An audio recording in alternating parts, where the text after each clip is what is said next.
All right, so Dave, you're here this year and you're kind of in charge of the scoring. So tell me a little bit about your background quickly and how you got involved in this position this year. So I grew up playing hockey. I played a bit through college, had a little cup of coffee with college. I've coached from kindergarten all the way up through high school players. And I also spent about 6 years doing Division III games as the timekeeper. And lo and behold, I have a relative who's part of the executive committee and, shall we say, coerced me into participating, volunteering. Excellent. So how, you're working with Fire Up Video this year, and we provided the scoreboard here in the arena and a bunch of jumbotrons around. So tell us a little bit about how this is working for you at Hockey Day Minnesota 23 this year. It's working well. There's a lot of different things we can put. If you look closely, there's different logos that we're able to do. There's some, it's hard to see, but there's background that we can put on the background.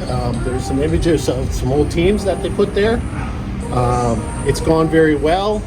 We've had a few hiccups, but thank goodness for Dave and Cody. We're at the ready. We had their cell phone numbers, so they came running a few times when we needed assistance. So tell us about the hiccups. We lost the screen. We lost the scoreboard screen. I think we might have had some user error at one point as I was trying to make some adjustments.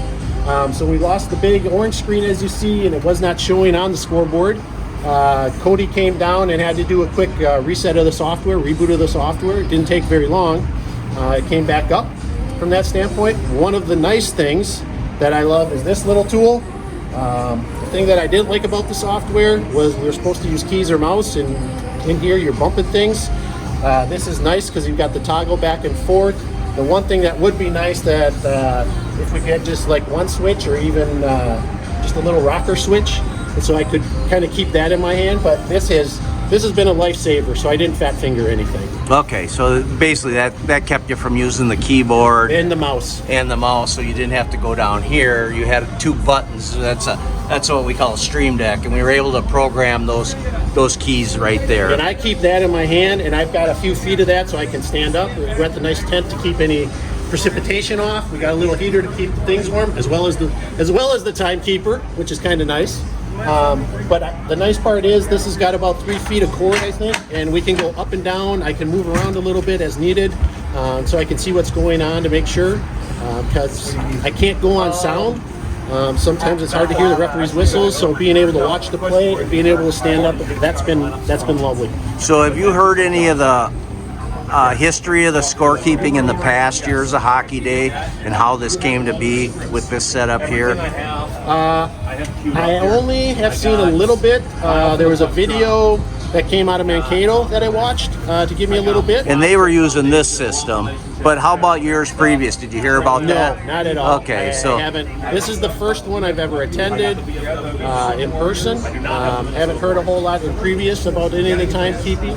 So right. I came in as, I guess you could say, a little bit of a rookie to the Hockey Day Minnesota scene. Yeah. All right.